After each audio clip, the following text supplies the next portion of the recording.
chama Banda Imprensa, uma iniciativa que começou lá no final da década de 90, já teve algumas edições, e a partir de agora estamos reunindo as forças, os parceiros, para que seja possível, ao longo desse ano e do ano que vem, entrevistar com calma os grandes jornalistas que têm o que dizer, sobretudo para a juventude. O primeiro dessa relação é o jornalista Edson Flossi, que até coisa de um mês atrás era professor na Casper Libero, e que tem uma longa trajetória e que lançou recentemente, no dia 13 de março, um livro chamado Por Trás da Notícia, né, os bastidores de 15 grandes reportagens, onde ele foi o seu principal autor, né? Então, uma reflexão sobre o seu próprio trabalho. Durante essas 2, 3 últimas semanas, o Eduardo Castro, que é o diretor-geral da TV Brasil, da EBC, da Empresa Brasileira de Comunicação, então vinha se articulando exatamente conosco e com a Abrage, com o Instituto Vladimir Herzog, Observatório da Imprensa, Jornalistas e Companhia, enfim, a Cátedra Unesco de Comunicação, as faculdades, porque é desta reunião toda de esforços que vai ser possível entregar ao conhecimento dos estudantes e dos estudiosos qual é o conhecimento acumulado que tem os grandes jornalistas brasileiros, onde uma parte deles não dá aula, não deu, não dá e não dará aula. Então nós, aqui nesta noite, é um ponto de partida, é uma reunião ainda, vamos dizer, quase que informal, né, em torno da figura do Edson Flossi, a mediação dos trabalhos será do Eduardo Castro, e aqui temos tanto estudantes quanto jornalistas que estão interessados exatamente nisso tudo, né, no âmbito do projeto Repórter do Futuro. Eu vou passar a palavra então para o Eduardo Castro, e boa noite a todos. Quem está cuidando do registro é o professor Santoro, da Memória Magnética, que está fazendo aqui. Parece ter uma rádio comunitária. Teremos então. É uma satisfação estar aqui, participando desse convívio com os alunos, com quem vai nos acompanhar depois desse evento na gravação, porque além de eu conhecer o trabalho do Flossi, ele é meu sogro também. Então eu acho que eu tenho aqui... vou puxar detalhes que talvez ele não tenha contado, não tenha ainda contado no livro, esteja guardando para os próximos, que eu já sei que vão estar no próximo livro. Então eu já posso adiantar um pouquinho, tentar pelo menos, né, ver se ele nos conta um pouco mais das histórias, além dessas 15 que estão aqui. Outras devem vir no próximo volume que nós já estamos esperando. Mas a primeira pergunta é muito inevitável, porque hoje em dia, mesmo depois do fim do diploma obrigatório, o jornalista começa a ir muitas vezes na faculdade e na escola. No tempo do professor Dr. Flossi, começar não era assim, né? Então é importante, eu acho que é representativo que todo mundo que não começou na escola conte como começou, porque cada um tinha um caminho. Como é que o senhor começou? Como é que o senhor caiu na redação? O senhor trabalhava na lavanderia do seu tio, que eu sei, depois o senhor era goleiro na Zona Norte. Como é que o senhor caiu numa redação? Não, eu caí numa redação, procurando uma redação. Eu tinha 18 anos e tinha vontade de ser jornalista, escritor, jornalista, qualquer coisa desse tipo. Então eu tinha uns amigos que eram militantes do Partido Comunista, tal, eu também militava um pouco, lia muito marxismo. Resultado, fui cair na redação, por causa desses amigos, do jornal Notícias de Hoje, cujo diretor era o Joaquim Câmara Ferreira. Isso eu tinha 18 anos.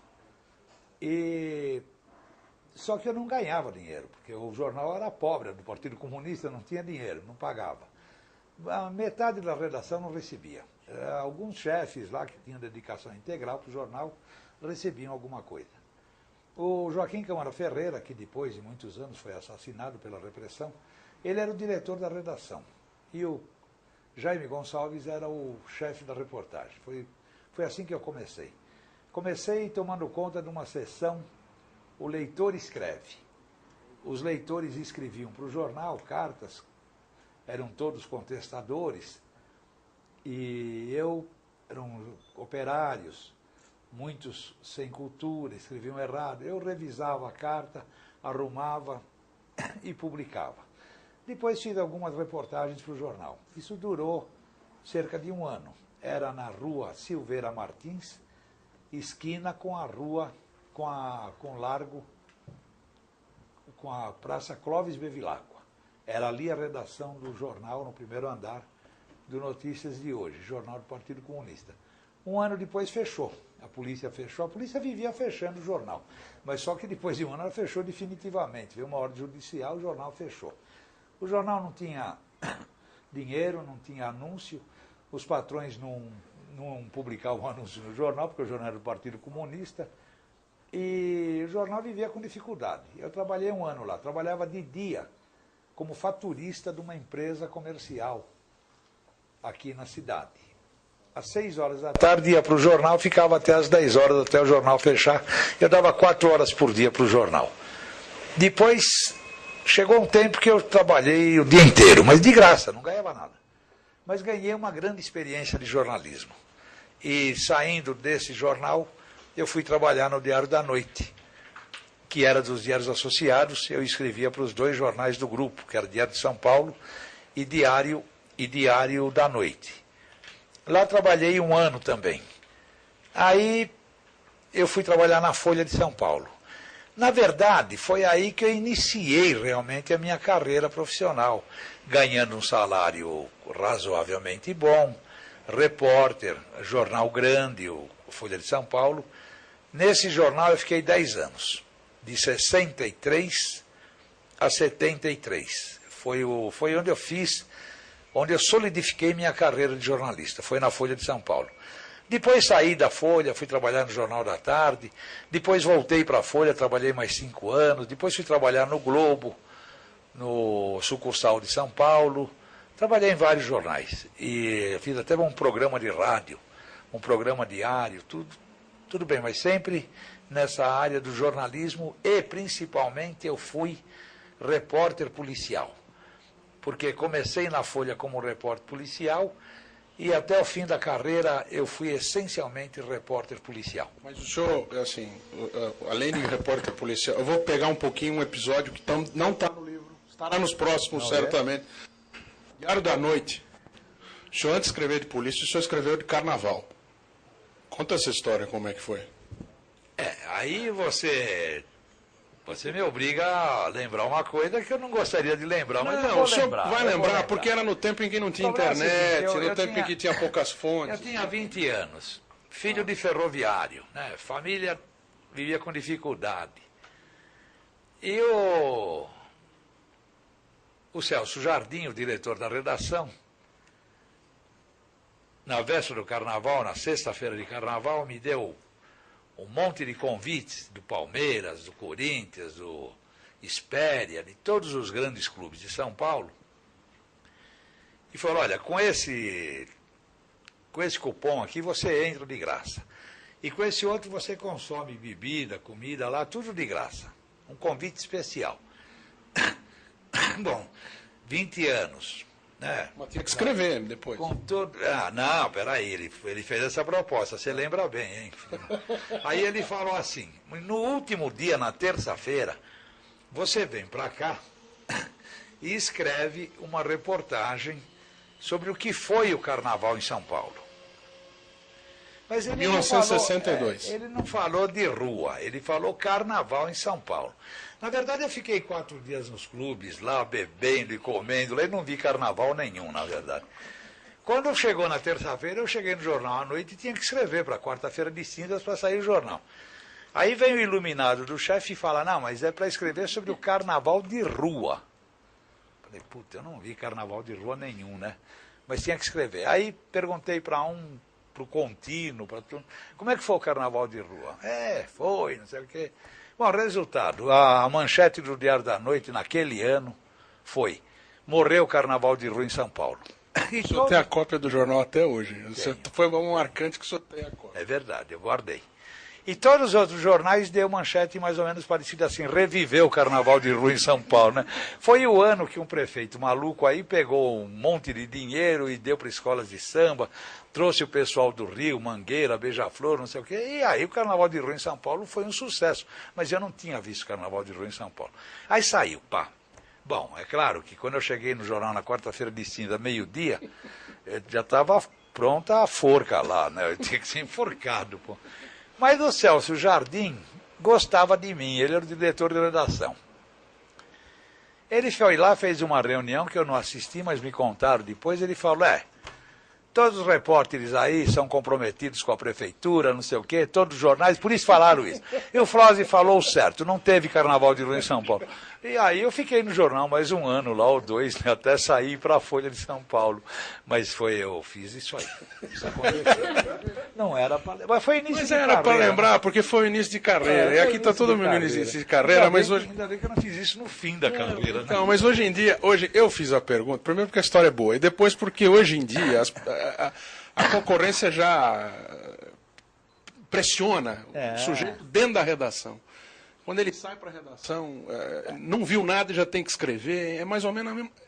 um outro lado, mas que traz problema também para os jornalistas. Hoje em dia não teria problemas, porque com a internet e tudo, eu não precisava sair da redação na noite de terça-feira para escrever para o Jornal da Quarta, eu via tudo lá, um apanhado geral, e escreveria a matéria corretamente. Digamos que, como repórter carnavalesco, o senhor não foi assim... Não fui nem um sucesso. Mas como repórter policial, o senhor foi. Como é que o senhor caiu na polícia?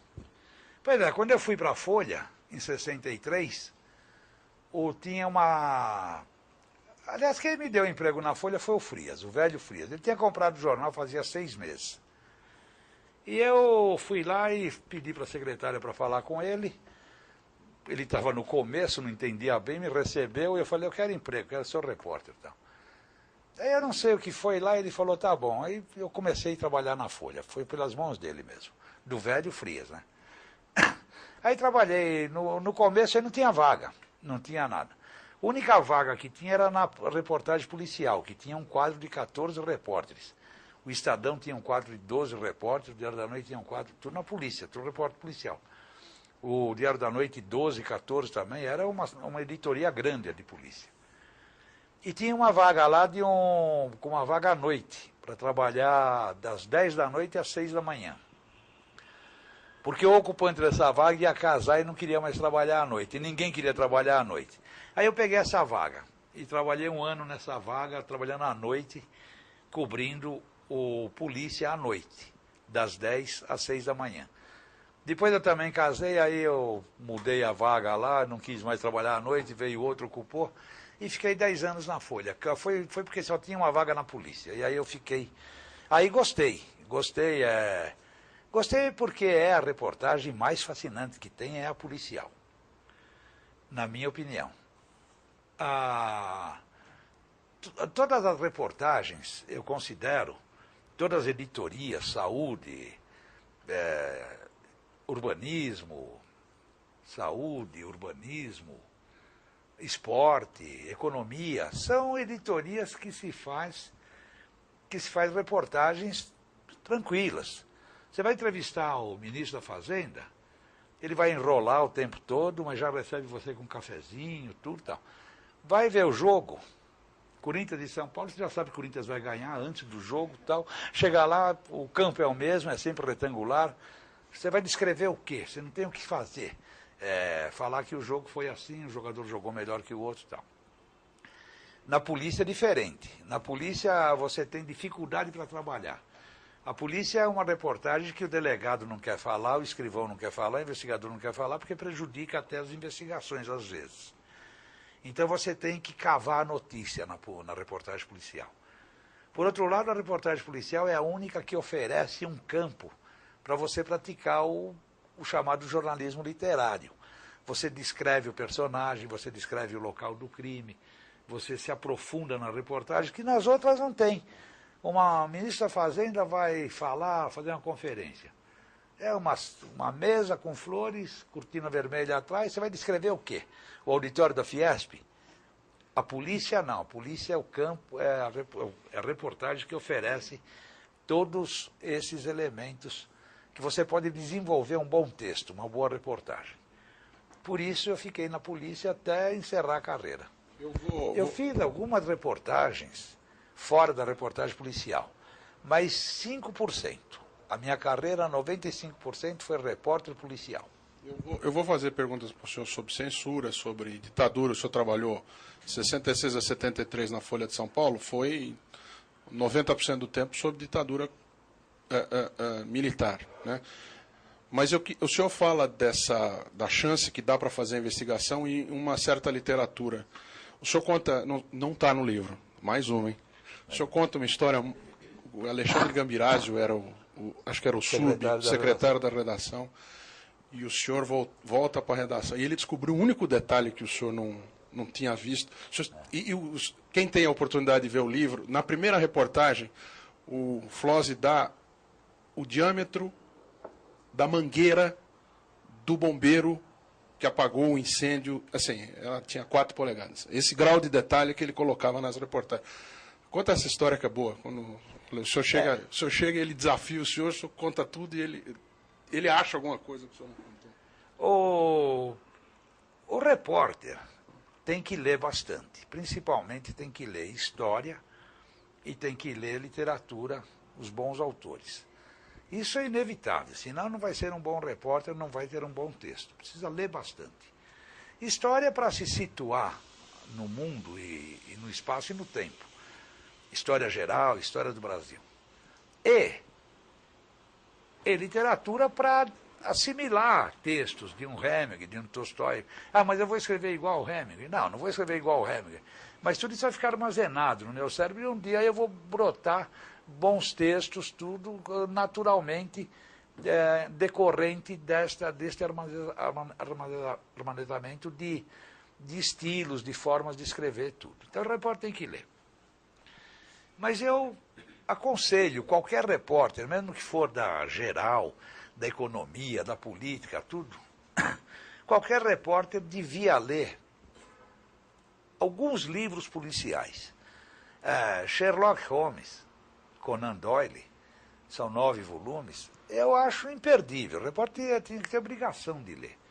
Por quê? Porque Agatha Christie, não todos os livros dela, escreveu mais de 100, Georges Simenon, mas alguns. Agora, Conan Doyle não, Conan Doyle tem que ler tudo, os 9 volumes. São fininhos também, dá para ler. O problema é o seguinte, esses autores, eles são muito bons eles modificam a sua forma de pensar. O raciocínio indutivo, não sei o quê, do Conan Doyle, do Sherlock Holmes, tudo isso ajuda você a raciocinar melhor e a observar melhor as coisas. O Alexandre Gambirásio, eu gostava muito de literatura policial, era um dos homens mais cultos, ainda é, né? Está vivo. É um dos homens mais cultos que eu conheço, muito competente e um grande jornalista. Então, um dia eu estava escrevendo a reportagem e tinha um carro envolvido na história, não lembro bem qual era a reportagem, mas eu observava bem, eu apurava bem tudo para fazer uma reportagem completa.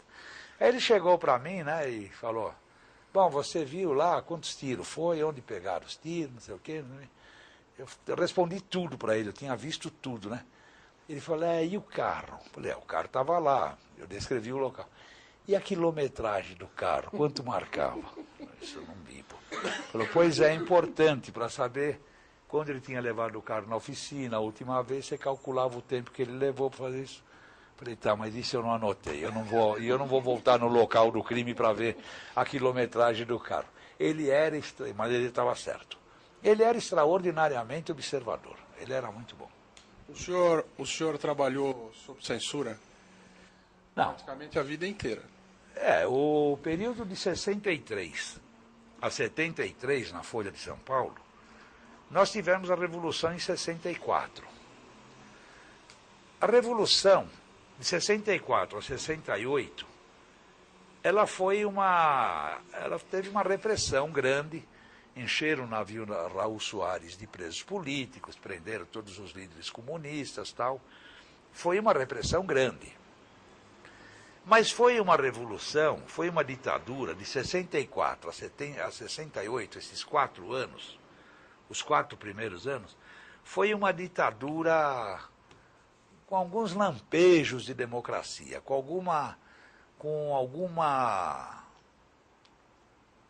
algum respeito pela democracia. Tanto é que o Hélio Gaspari, que eu considero um excelente jornalista e historiador também, ele escreveu um livro sobre todo o período da ditadura, os 20 anos, 64 a 84. O primeiro livro dele pega este período, 64 a 68, do Hélio Gaspari, e chama a ditadura envergonhada. Está certinho, ela estava meio envergonhada. Os militares ainda estavam envergonhados de estar com o poder na mão, mas não largaram. Agora, em 68 a 73, e eu trabalhei o período de 63 a 73. De 68 a 73, aí a ditadura foi feroz, foi brutal, foi cruel, foi assassina, foi deplorável o que a ditadura fez. Foi quando, em 68, no dia 13 de dezembro, o Costa e Silva assinou o AI-5.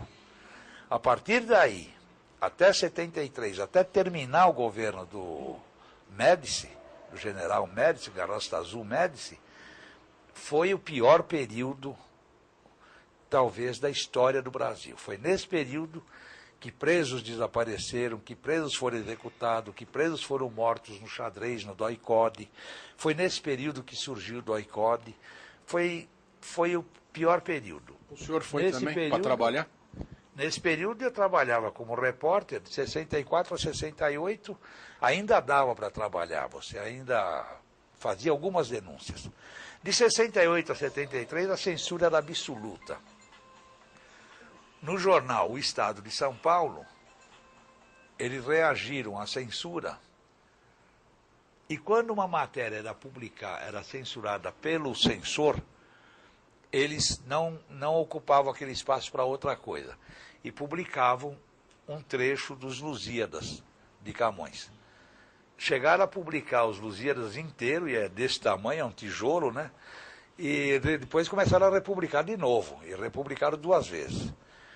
No Jornal da Tarde, os espaços censurados eles substituíam por receitas de bolo, receitas culinárias lá, tal, enchia de receita lá, mas não punha matéria nova no lugar da censurada. Na Folha de São Paulo, nós não tivemos censor, lá não houve censor.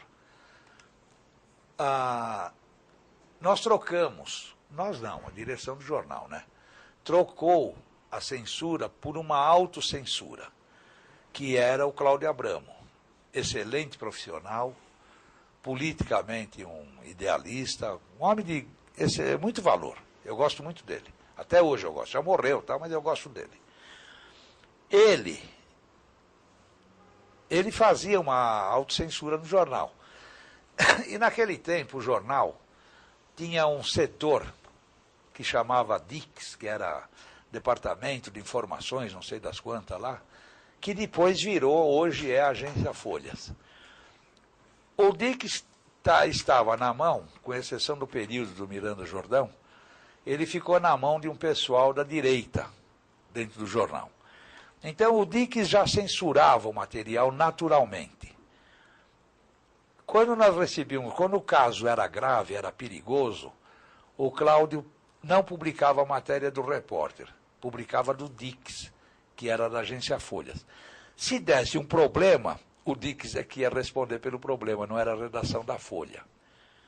Por outro lado, o Cláudio não queria exercer essa função de autocensor. Mas exercendo, ele evitava o censor da ditadura, sentado lá do lado dele, passando o lápis vermelho nas matérias. Então, o jornal optou por esse tipo. A censura havia. Na ditadura, nesse período, 68 a 73, de cada 10 matérias que eu escrevi, publicou 2. A morte do Joaquim Câmara Ferreira foi censurada, o meu texto não saiu. Saiu o texto do DICS lá, que eram 10 linhas, tal, não sei o quê, A morte do Carlos Marighella, que eu cobri, também não foi publicado o meu texto não foi publicado. Alguns assaltos a bancos praticados por guerrilheiros, caso do João A. Sobrinho, que depois morreu na guerrilha do Araguaia, o caso do Boanerges de Souza Massa, misterioso, não se sabe onde ele anda, nem se está vivo, mas era médico, advogado e um grande guerrilheiro. Também o assalto ao Banco Tozan, que o Lamarca, na verdade eu faço um pouco de confusão, não sei se é Tozan ou não, mas foi numa rua do Brás, que o Lamarca matou um guarda civil, apoiando o revólver no pulso, assim, dando cobertura ao assalto, ele matou, o guarda civil tentou evitar o assalto, ele matou. Então, todas essas matérias eu escrevi e não saíam. O Cláudio não publicava. Primeiro porque o meu texto era o texto real do fato. E não interessava a ditadura que se publicasse a realidade. E segundo que ele também tinha uma simpatia muito grande por mim e queria me poupar. Eu, por exemplo, fui cobrir no Vale do Ribeira o cerco ao capitão Lamarca, que estava lá com uns 40 guerrilheiros, enfrentando uma tropa do exército do Erasmo Dias de 3, 4 mil soldados. Bom, eu escrevia todo dia, nos primeiros dias, mas o Cláudio não publicava. Pegava a matéria do Dix, da agência Folhas. Mas eu também